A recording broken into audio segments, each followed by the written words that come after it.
Hello students. इस chapter का आज हम सेकेंड लेक्चर स्टार्ट कर रहे हैं और इसमें हम जानेंगे डेयरी फार्म मैनेजमेंट के बारे में।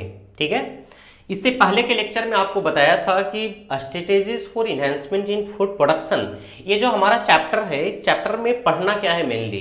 तो इस चैप्टर में हमें ये जानना है कि हम फूड आइटम को इम्प्रूव कैसे करें या उसकी क्वांटिटी को कैसे बढ़ाएं, उसकी मात्रा को कैसे बढ़ाएं, ये सारी चीजें हमें जाननी है इस चैप्टर के अंदर। ठीक है, तो इसमें सबसे पहला जो टॉपिक हम स्टार्ट कर रहे हैं वो है डेयरी फार्म मैनेजमेंट, यानी कि डेयरी फार्म का मैनेजमेंट कैसे होगा।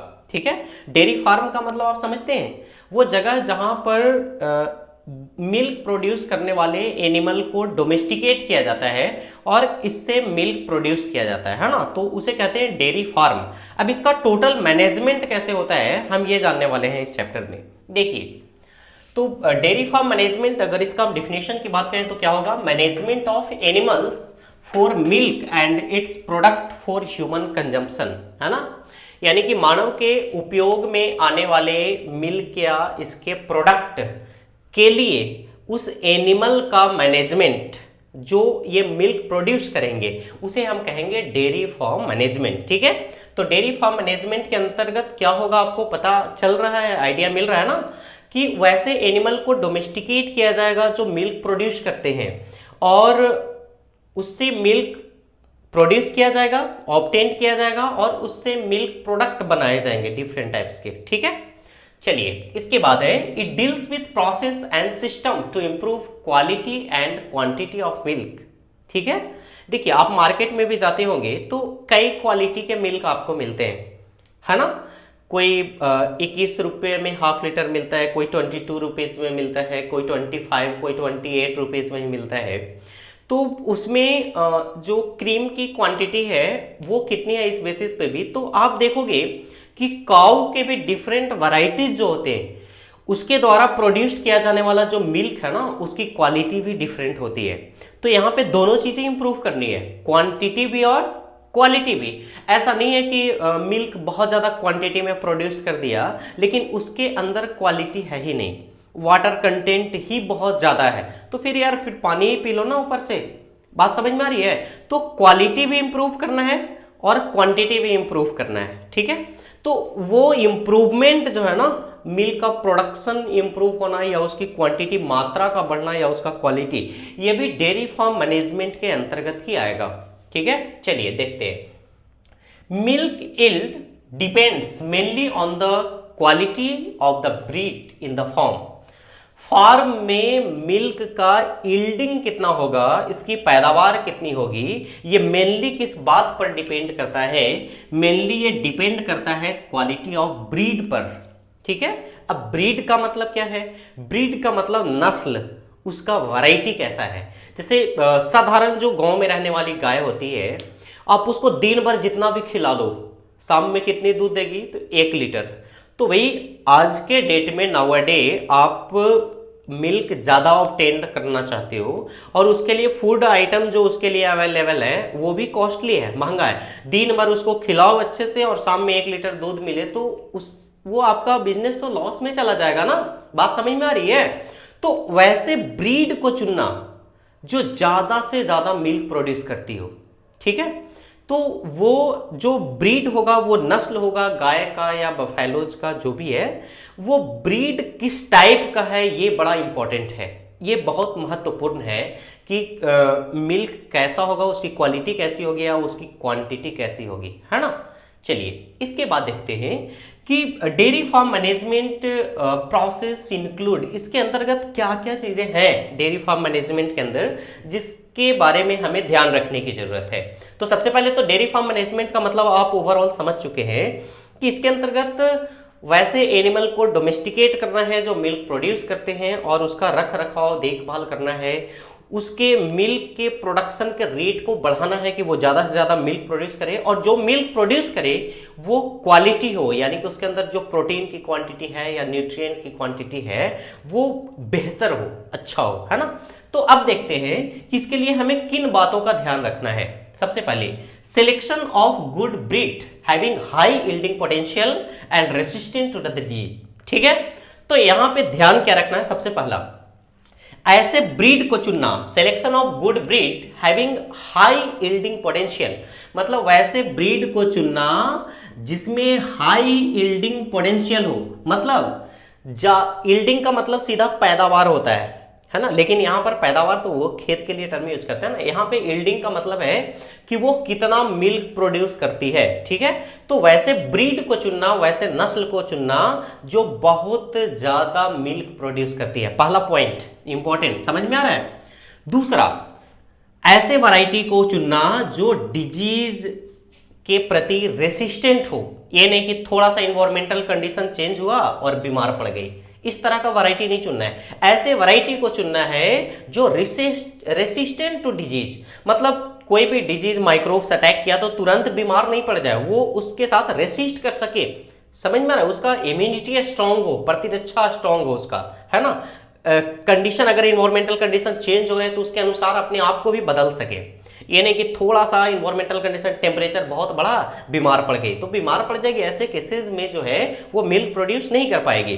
तो सबसे जो इंपॉर्टेंट मार्केबल पॉइंट्स है इसमें वो ये है selection of good breeds having high yielding potential, जिसमें पोटेंशियल ज्यादा हो मिल्क प्रोड्यूस करने की, और डिजीज इजिली कॉज नहीं हो, इसमें ये बीमार ना पड़े या कम से कम पड़े, ऐसे ब्रीड को, ऐसे नस्ल को चुनना है, ठीक है। चलिए अब दूसरे पॉइंट की तरफ आते हैं। Cattle should be housed well, should have sufficient water and should be kept in disease free condition, है ना।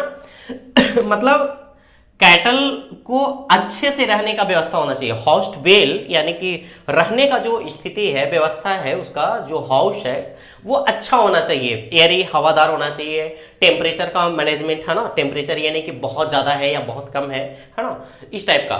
Should have sufficient water, fresh water होना चाहिए उसके पीने के लिए, है ना, और सफिशिएंट नॉर्मल क्वांटिटी में होना चाहिए, क्योंकि मिल्क का प्रोडक्शन वाटर पे बहुत ज्यादा डिपेंड करता है यार, ये नहीं कि आप कैटल को पानी दे ही नहीं रहे हो और चाह रहे हो कि मिल्क कम दे रही है, तो ये बहुत बड़ा मार्केबल पॉइंट होता है। मिल्क के प्रोडक्शन के लिए वाटर सफिशिएंट होना चाहिए, ये चीजें। And should be kept in disease free condition, ये नहीं कि बहुत गंदे कंडीशन में आप उसके रहने की जगह की साफ सफाई नहीं कर रहे हो, तो वहां पे मॉस्किटो ग्रो कर रहे हैं, फ्लाइज ग्रो कर रहे हैं या दूसरे इंसेक्ट ग्रो कर रहे हैं जो डिजीज कॉज करने के लिए एज अ वेक्टर काम कर रहे हैं वहां पे, तो ये चीजों का ध्यान रखना भी जरूरी है। तो दो पॉइंट आपने देखा, first selection of good breed having high potential, high yielding potential and resisted to the disease, है ना।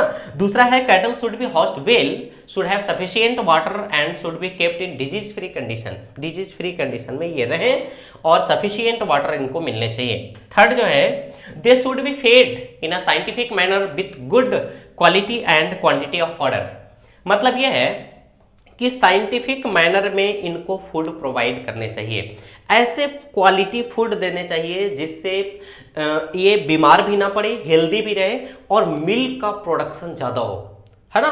तो यहाँ पे ये है कि साइंटिफिक वे में कितनी क्वांटिटी में देनी है ये भी ध्यान रखना है, बात समझ में आ रही है। या फिर जैसे आप सेलिब्रिटी वगैरह को देखते होंगे तो बॉडी को मेंटेन करने के लिए, है ना, डाइटिशियन होते हैं एक्चुअली उनके पास पर्सनल, जो ये डिसाइड करते हैं कि इतनी क्वांटिटी में ये चीजें खानी है, ये एक साइंटिफिक मैनर में वो फूड लेते हैं, है ना।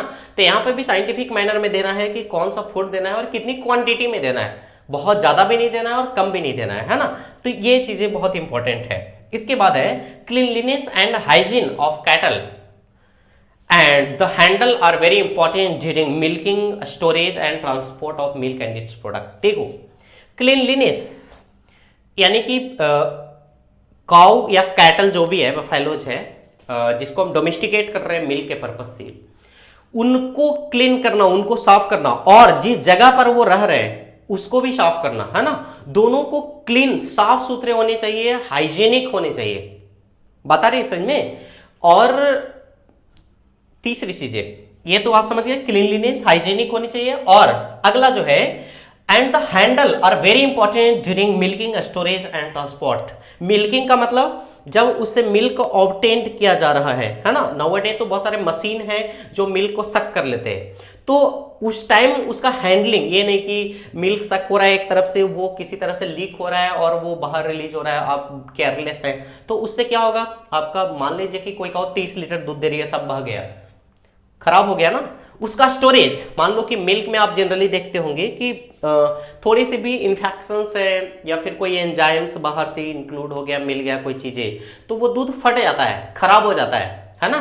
तो ऐसे केसेस में ये ध्यान रखना है कि उसका स्टोरेज कैसे हो रहा है। ये नहीं कि आपने 500 लीटर मिल्क ले लिया और उसका स्टोरेज अच्छे से नहीं किया तो वो मिल्क पूरी तरह से खराब हो जाएगा, वो वेस्ट हो जाएगा आपका, है ना। तो मिल्किंग के टाइम, स्टोरेज के टाइम और ट्रांसपोर्ट के टाइम, है ना, किसका, मिल्क और इसके प्रोडक्ट का, ये इसका ट्रांसपोर्ट के टाइम या स्टोरेज के टाइम दोनों का ध्यान रखना है, मिल्क का भी और अगर इसके प्रोडक्ट को कैरी कर रहे हैं तब भी। जैसे आपको एक एग्जांपल से बताता हूं, मान लीजिए कि रांची से आइसक्रीम आ रहा है ट्रांसपोर्ट होकर के पटना में, ठीक है, और जिस व्हीकल से आप ला रहे हैं इसको, उसमें एसी बंद हो जाए या जो फ्रिज है उसका बंद हो जाए, ठीक है, तो क्या होगा यार, वो सारा चीज पिघल जाएगा, उसका जो शेप आइसक्रीम का जो आपने बनाया हो सकता है उतना दूर से आते आते वो वेस्ट भी हो जाए, खराब भी हो जाए, है ना। तो उसके ट्रांसपोर्ट के समय या स्टोरेज के समय है, इन सारी बातों का ध्यान रखना बहुत आवश्यक है, ठीक है। नहीं तो पता चला कि आपने मिल्क का प्रोडक्शन भी किया, चलो बहुत बहुत बड़ा इन्वेस्टमेंट करके आपने प्रोडक्ट बनाया और उसका स्टोरेज सही से नहीं कर पाया, तो स्टोरेज सही से नहीं हो गया तो सारा चीज वेस्ट हो गया, आपका इन्वेस्टमेंट सारा बर्बाद हो गया। तो इन बातों का भी बड़ा ध्यान रखना है। इसके बाद आते हैं regular inspection and keeping proper records of all the activities of dairy farm. Dairy farm के अंदर होने वाले सारे एक्टिविटीज का रिकॉर्ड रखना है। ये देखना है कि कहीं कोई कैटल बहुत ज्यादा लेजी आलसीपन तो नहीं है, ऐसा नहीं है कि वो किसी वे में पड़ा हुआ है ऐसे ही बीमार जैसा है ना। तो उसके हेल्थ केयर का या फिर उसका प्रॉपर रिकॉर्ड रखना है कि उसकी एक्टिविटीज किस तरह की है, ठीक है। इसके बाद जो है form and regular visits of a veterinary doctor in necessary. ये बात बहुत इंपॉर्टेंट है, वेटरनरी डॉक्टर का रेगुलर विजिट होना बहुत जरूरी है कि ब्रीडिंग का टाइम कब आ रहा है, उस टाइम क्या फूड देने चाहिए, है ना, मिल्क प्रोडक्शन कम रहा है तो इसके रीजन क्या है, तो वो डॉक्टर एक्सपर्ट होते हैं, वो चीजें देख सकते हैं, समझ सकते हैं, है ना। तो ये इंपॉर्टेंट पॉइंट, आपने 5 इंपॉर्टेंट पॉइंट देखा कि डेयरी फार्म को मैनेज करने के लिए किस किस बातों का ध्यान रखना है और डेयरी फार्म मैनेजमेंट क्या है, ये सारी चीजें आपने देखा, ठीक है। इसके बाद के वीडियो में हम स्टार्ट करेंगे पोल्ट्री फार्म मैनेजमेंट के बारे में।